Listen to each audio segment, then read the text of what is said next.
When you're done creating your Gmail account, you can go on and compose an email. For to do that, you have this big button on top here in Gmail, and this, when you click on it, it opens this window, a new message window. And on this new message window, there are different things you can actually do here. You can actually maximize the window so it becomes like full screen, and also you can take it back to the way it was. But in this case, you want to make it this big, you can also minimize it. Well, it's not going to disappear like completely. You can still see it down here, and here you can see that you also can get it back by just clicking there, and it comes back here. Then you can make it full screen again. Then you can close it. In the case that you haven't added anything to that, it goes away and it's closed completely.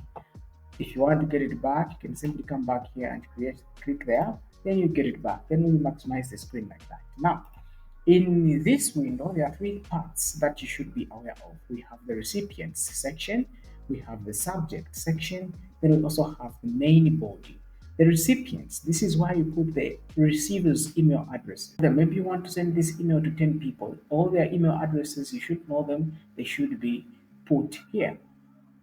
So how you do that, you can simply just start typing their email addresses like that. Then you're going to see some of their names popping up, and you can just click on the names to insert them, or you can just simply type the full email address. Then you can, insert it like that.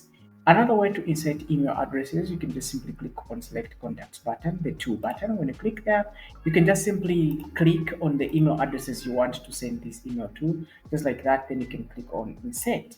The second section is the subject, though we are not ignoring these two buttons here, the CC and the BCC. The CC stands for carbon copy, the BCC stands for blind carbon copy. Then here we can put the subject of this email. In my case, I'm going to use the importance of using Gmail for your business. This is going to be my subject. Then the main body. Now, I hope this email finds you well. You can go on. So in Gmail, you can also format text. You can make your text bold. You can also do other things. For you to be able to do that, you're going to see that down here you have this properties panel at the bottom of this new messages window. In the case that you're typing and you've made a mistake, you realize that you don't want this, you can simply undo to get rid of these mistakes that you've made. If you want to get that back, you can simply redo. You highlight the text that you want to apply the effect on, then you can come here and make it bold. If you want, you can also italicize it, you can underline it, you can also apply different colors to it. Maybe you want this to be yellow.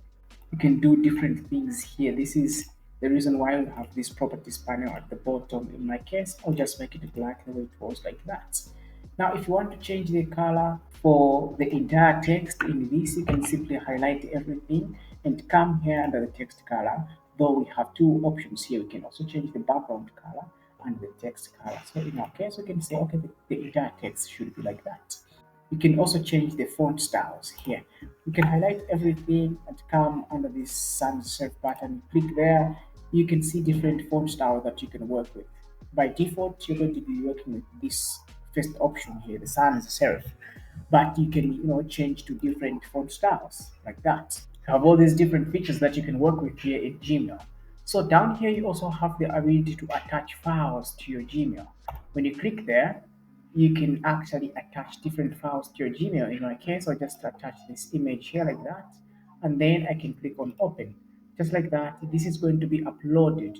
Now, if you're working with bigger files, they may take time to be uploaded to this, email. So be patient in that case. But in my case, because it's just a small file, it's just an image, it's easy for it to be uploaded in a short period of time.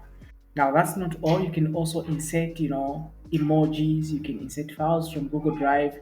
You can insert photos. Sometimes in your email, you'd want to link to other, outside sources. So here you can create a link that when people click on it, it's going to take them to a source where they can read more about the email. So for instance, this text, we want to convert it into a link. What you can do is highlight it, then down here you're going to see the insert link. When you click there, it's going to show you this window where you can actually see the name of the text we highlighted, and also here, where do you want this to go to? And here I'll just put the X link like that, then I can click on OK. Now this is a link. And so when someone clicks here, it's going to take them to X. When you're done writing and preparing your email, you can now send it, but also you can schedule it so it can be sent on a later date. Now, when you click on more options here, you can see you have the schedule, the send. When you click there, you're going to see maybe you want to send it tomorrow morning, maybe tomorrow afternoon, or maybe tomorrow on Monday morning. Or down here, you can pick the custom date and time when you want to send this email. These are not the only ways or options for you to schedule your email. So in my case, I don't want to do this. I want to send this now. So I'll click on send.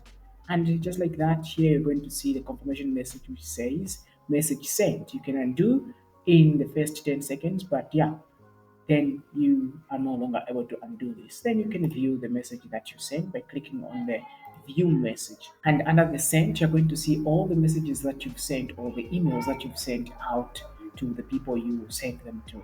Times you'd also want to have custom signatures in your emails. When you click on settings here, you can see different things, but what we want is to see all settings. So what we'll do is click on see or settings. Scroll down until you find signature. And so here you can create a new signature. When you click there, so what you can do now here is maybe you want all your emails to have your signature like this. This is going to be my signature. When I click on create, and also here I can insert images. Maybe I can say my signature should have an image, but this image is going to be uploaded from my computer, and I'm going to use this one here as an image that I'm going to be using.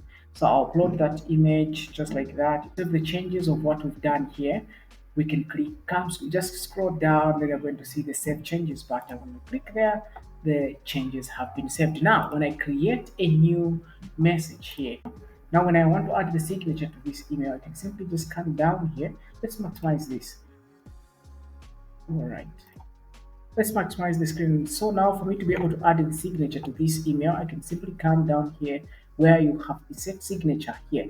When you click there, you can insert the signature that you created. When you do that, you're going to see the signature is inserted like that.